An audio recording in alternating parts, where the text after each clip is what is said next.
Andy, do you think that's the best match you've played this year, perhaps?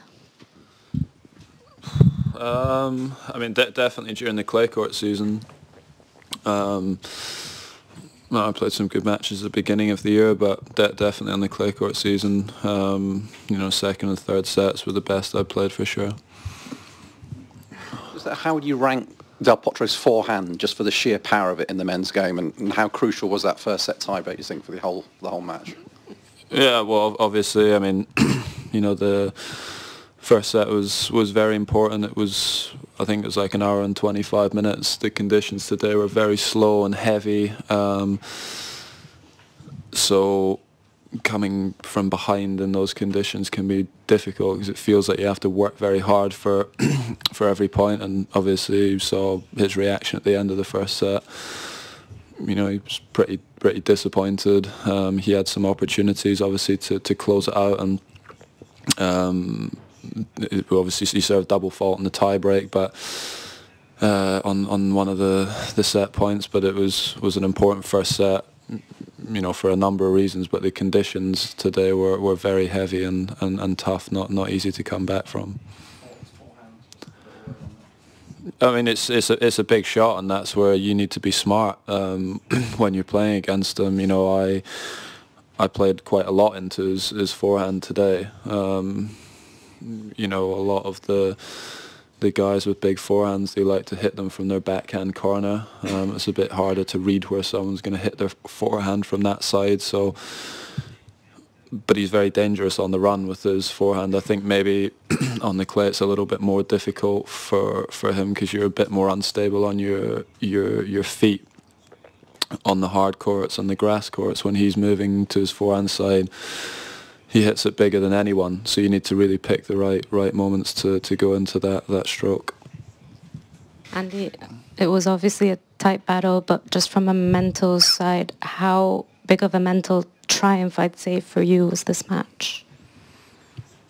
Yeah, it was obviously an important win for me and a big match because, you know, when he's, you know, playing well, is one of the best players in the world, and you know, to be playing him this early on in a slam is obviously not easy, but it can be a very positive thing. You play someone that good, you know, maybe you're a little bit more switched on, you know, your focus is maybe a little bit higher, and yeah, a good one for me to get through. And you know, each set I played better. I started to figure things out again during the match. You know, maybe didn't start the best, but made some adjustments, made some changes in the match tactically, and you know, that's very positive because I wasn't doing that for the last few tournaments, and the last couple of matches I've done it and totally turned the matches around. When you see Juan Martin acting with such abject disappointment as he did at the end of the first set, sort of leaning on the net for about, it seemed, five minutes, is the determination much more to really force it home in the next couple of games when you know he's that low? Yeah, I mean, I think, look, regardless of how someone reacts necessarily, you still have to expect that they're going to come out and start the set strong. You know, but I was starting to play a bit better towards the end of the set. I was starting to get a bit better read on the returns, and I wanted to come out and obviously make it really tough for him at the beginning of that second set because you know, he had opportunities to close it out, and like I said, it was like an hour and a half, hour 25-minute set, you know, that he just lost, and I wanted to try and keep the momentum with me. Obviously got the break early and had a few chances to go up a double break as well, so I was happy with how I started that set after, you know, what sometimes it can be difficult when you win the sets as well like that to keep your level and your concentration high. It can be easy to have a bit of a lull after a set like that, but I didn't. You seem to keep on shushing yourself. Was that because you were determined not to get distracted? I don't know why I was doing it. Why does it matter? What's the big deal? I don't get it. Well, if I say something and you guys ask me what I was saying, if I say nothing, you ask me why I don't say anything. It's like, what do you want me? What do you want me to do? What do you want me to say? It's irrelevant. What's relevant is what happens, you know, during the points. You know, and I think I played really well during the points today, and like in the last round, I found a way to turn the match around. I was thinking what was going on out there, and I was thinking between the points what to do to try and give myself the best chance to win, and that's the most important thing. Not what happens 3 or 4 seconds after a point finishes. It's what you're thinking just before you go up to the line, and how you reset after losing tough points, and I did that really well today. Andy, with Delbo's left wrist problems, obviously his backhand isn't what it was before. He slices more. He doesn't always accelerate. Are there any challenges for you with facing someone whose 2 ground stroke wings are so drastically different, you know, in terms of pace and all of that stuff? Yeah, well, I think also the conditions today, it's not easy to generate pace out there. So, you know, on his backhand side, he's not, he doesn't make many mistakes off that side. He's normally very, very solid, you know, on the backhand cross court. But I tried, you know, each time I had the opportunity to move around and dictate the points of my forehand from my backhand corner. And yeah, I mean, if you just hit the ball to any player of his ability, you just hit the ball to the same side like 20 times in a row, and they're not moving there, it's easy. You know, they're not going to miss. You know, the important thing is to maybe get them moving into the side where they can't generate as much power, and to do that you need to open up the other side of the court first. So it's important to get the balance right, and at the beginning I wasn't quite doing that, but as the match went on I started to get the right balance. And just on your possible next round opponents, Isner, you played here last year and you've had a very good record against him. He's gotten wins over most of the other top guys, but not you. What makes him such a, I don't want to say comfortable, but what makes that matchup go your way with, because usually he's able to hit through most of the guys at least once, and you've had a pretty solid track against him. Yeah, but also a lot of really close matches as well. You know, they're very rarely easy matches. The match that we played end of last year in Paris was really tight, 7-5 in the third. I think when we played here last year there was 2 tie breaks maybe. He had a set point, I think, first set tie break.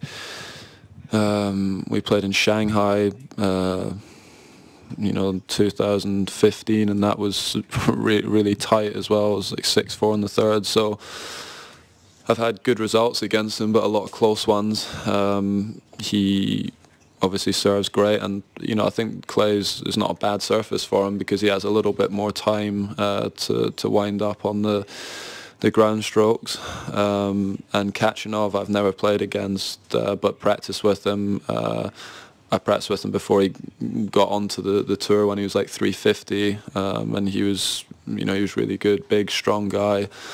Generates a lot of power. He's also got a big serve, but obviously not quite as experienced as John. I have no idea what the score is in that one, but you know, I'd imagine it'd be pretty tight. It won't be lots of breaks there, I don't think. Andy, you've had a successful first week. Do you just concentrate on the next game now, or do you actually spend a bit of mental time just thinking about what you need to do to progress as far as you can in the second week? Well, I think obviously, you know, there's like after each match, when you speak with well, for me anyway, when I speak with my team, you know, the standards we set are, you know, pretty high because, you know, you want to be playing well enough and doing the right things that are going to give you the best chance to win the tournament. You know, but I'm not thinking, you know, after each round, I'm not thinking about, you know, I'm not thinking about winning. I didn't come here, you know, with the, you know, the mindset that I'm definitely going to go a long way here. You know, I was going to try and just get through the first round and hopefully feel better each day. That's been the case so far, and there was things I did today that, you know, if I can do them consistently well, you know, over the next next week or so, then you know I could do really well. But I also know where I've come from. You know, even just 10 days or so ago, I was not playing well.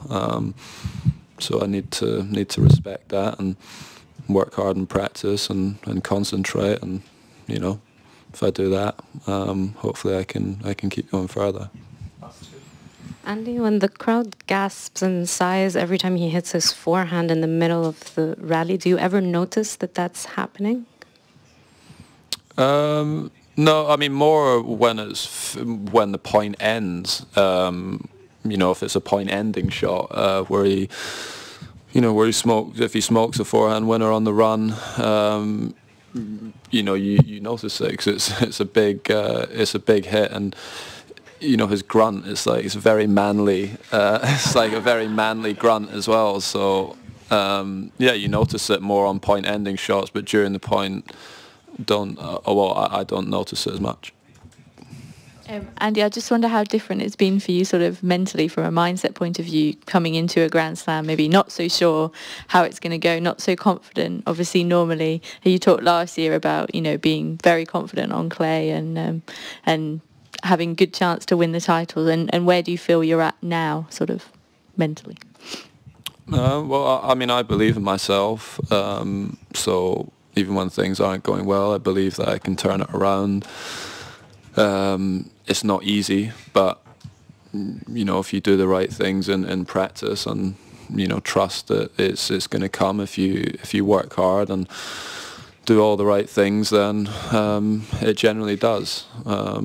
You know, the 5-set format has definitely helped that. So I've not been maybe as anxious going into some of the matches because I know there's some time to turn it around. But mentally, I feel pretty good just now. I'm happy with how the match was today, and like I said, I'm working things out whilst I'm playing the matches, and that's a really important part of my game. Is making adjustments. You know, the tactical side is very important for me, and when that's going well, you know, that's really positive for me. So even when I went behind today, I wasn't worried. The same in the match with Klizan. I made changes and turned the match around. So that's the most important thing for me just now. Thank you very much. Thanks.